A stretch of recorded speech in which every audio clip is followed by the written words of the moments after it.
मनोहर लाल कहते थे कि एक तरफ मेरा भांजा है, एक तरफ मेरी भांजी है, तो भांजी में क्या कमी रहेगी कि भांजा बाजी मार गया?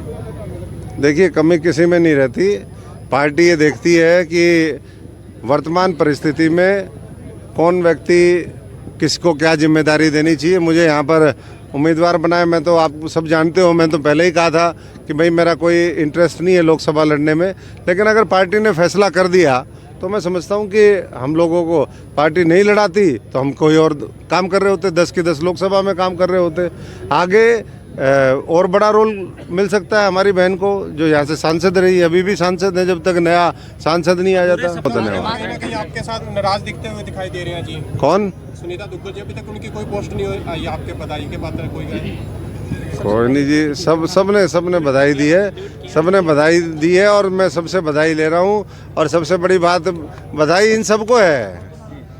ये मेरा कोई, मैं परिवारवाद की पैदाइश थोड़ी ना हूँ, मैं तो किसान मजदूर फौजी का बेटा हूँ। ये इन भाइयों की टिकट है सबकी, तो इन सबकी बधाई, मेरी बधाई, सबकी सामूहिक बधाई चल रही है। ये तो सामूहिक जीत होगी, कमल का निशान वो जीतेगा। नरेंद्र मोदी जी तीसरी बार 400 का आंकड़ा पार करके देश के एक बार फिर प्रधानमंत्री बनेंगे।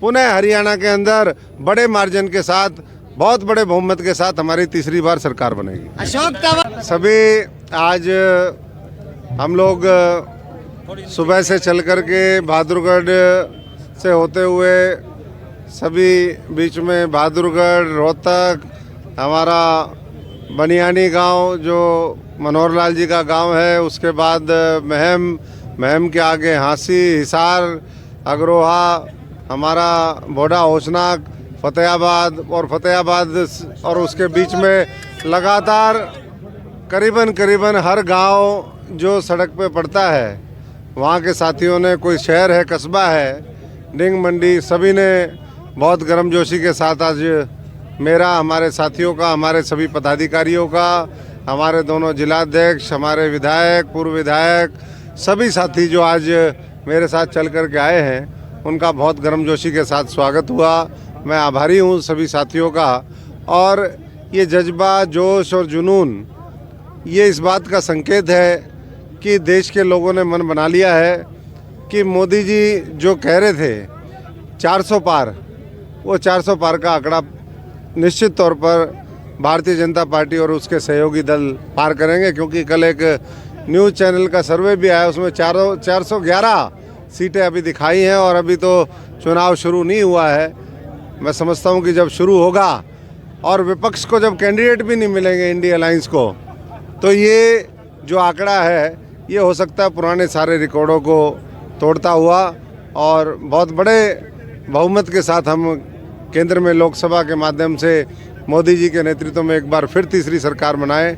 मैं आज आपके माध्यम से सिरसा की जनता का, हमारे यहाँ के ग्रास रूट के जो वर्कर हैं, जो ज़मीनी स्तर पर भारतीय जनता पार्टी को मजबूत करते हैं, पन्ना प्रमुखों से लेकर के हमारे शक्ति केंद्र प्रमुख, हमारे मंडल अध्यक्ष, हमारे ज़िले की कमेटी, हमारे शहरों की कमेटियाँ और साथ साथ जो वरिष्ठ नेता हैं प्रदेश की कमेटी, उन सब लोगों ने मिलकर के, जितने भी अग्रणी संगठन और जो हमारे एफिलिएटेड ऑर्गेनाइजेशन हैं, आज उनकी मेहनत का नतीजा है कि इतना व्यापक संगठन और उसके फीडबैक के बाद पार्टी ने मुझे उम्मीदवार बनाया है।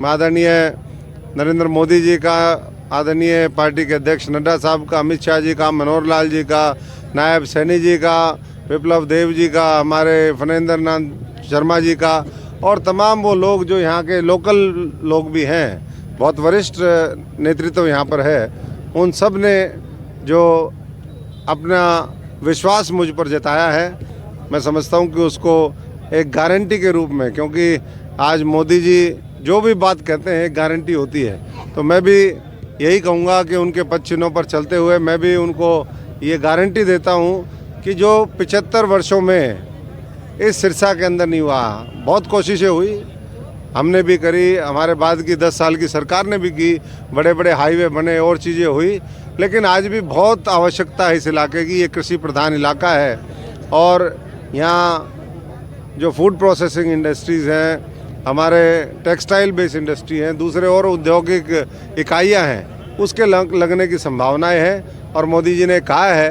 कि अगले 5 वर्ष रेलवे के क्षेत्र में खासतौर से इंफ्रास्ट्रक्चर डेवलप करने की दिशा में अभूतपूर्व होंगे। तो वैसे में मैं ये मानता हूँ कि सिरसा जैसे इलाके का यहाँ हज़ारों एकड़ ज़मीनें हमारी बची हुई है, लेकिन उस पर जिस तरीके से और प्रोजेक्ट भी होने चाहिए, उस ज़मीन का जैसे सदुपयोग होना चाहिए, वो कहीं ना कहीं कमी रही है। तो मोदी जी कहते हैं कि ना तो मैं छोटा सोचता हूँ और ना मैं छोटा करता हूँ, मैं बड़े विजन के साथ, बड़े संकल्प के साथ काम करता हूँ और उतना ही बड़ा आशीर्वाद प्रभु उनको देता है। तो ऐसे में मैं समझता हूँ कि बहुत बड़े बड़े काम होंगे और मिलकर के हम जो है वो 10 की 10 सीटें यहाँ पर हरियाणा में जीतेंगे और सिरसा की सीट भी बड़े मार्जिन के साथ। आप धरातल पे रहे हैं, किस बड़ा बड़े इशू मुद्दे क्या को लेकर के देखते हैं? चुनाव में बड़ा जाओगे मुद्दा सर? क्या क्या बड़ा मुद्दा क्या है चुनाव में जाने का? देखिए, बड़ा मुद्दा हमारे काम और जिस तरीके से जो भारतीय जनता पार्टी ने अपने घोषणा पत्र में रखा, चाहे वो राम मंदिर के निर्माण का मामला हो, धारा 370 उसको ख़त्म करने की बात हो, उसके साथ साथ नारी शक्ति के लिए महिला आरक्षण, 3 तलाक और इंफ्रास्ट्रक्चर में लाखों करोड़ के प्रोजेक्ट, तो ये सारी चीज़ें हम बात लेकर के जाएंगे और जो पार्टी आगे बात रखेगी वो भी एक हमारा मुख्य एजेंडा होगा। सीए का मामला है और साथ साथ ये भी हम कहेंगे कि 10 वर्षों में हमने हरियाणा को भी और देश को भी लूटपाट से बचाया है, क्योंकि ये लोग जिन्होंने आज़ादी के बाद सत्ता में जो लोग बैठे वो मोहम्मद गजनी से भी खतरनाक लोग थे। अगर मोहम्मद गजनी का आप आकलन करोगे कितना वो लूट के लेके गया, तो इन्होंने 75 वर्ष में उससे कई गुना लूटा होगा। तो उस लूट से बचाने के लिए मोदी जी को और मजबूत करें और 400 पार सुनिश्चित करें। सिरसा के लोग बहुत समझदार हैं और मैं समझता हूं कि वो सही फैसला लेंगे और आने वाले समय में चाहे सीए का मामला है और दूसरे मामले हैं। आज मैं गाना सुन रहा था कि अभी भी देश के लोग ये चाहते हैं कि पाक ऑक्युपाइड जो कश्मीर है वो भी हमारे भारतवर्ष का, इस भारत माता का हिस्सा होना चाहिए। और ऐसे में बहुत से एजेंडे हैं, ये तो पार्टी ने तय करना है, लेकिन जो जन भावनाएं हैं उसके अनुरूप भारतीय जनता पार्टी काम कर रही है। और एक एक साथी, आज तो चुनाव की घोषणा भी होगी है, हमारा जो चरण है 6ठे चरण में है और 4 जून को काउंटिंग फाइनल होगी और 25 मई को हमारी वोटिंग है 6ठे चरण की।